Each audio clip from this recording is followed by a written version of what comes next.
Paralysée par ces dissensions internes, l'Union africaine a renoncé hier à envoyer une force de maintien de la paix au Burundi. Un déploiement de 5000 hommes était pourtant annoncé pour enrayer les violences.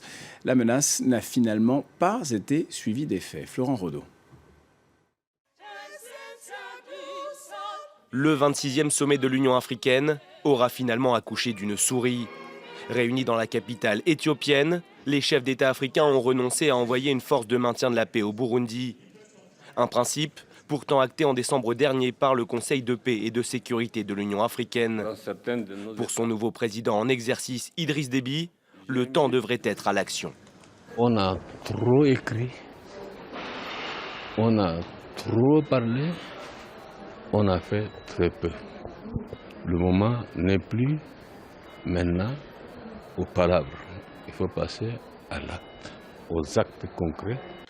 Les dirigeants présents à Addis Abeba ont donc rejeté l'option militaire pour privilégier la solution diplomatique.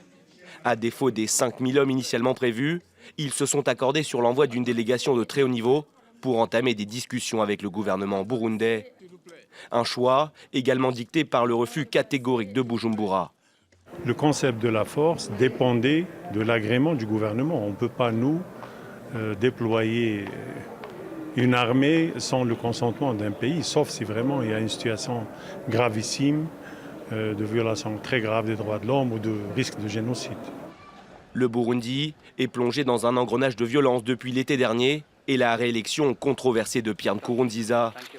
Absent du sommet, le président burundais avait promis de combattre cette éventuelle mission panafricaine, la décrivant comme une force d'invasion et d'occupation.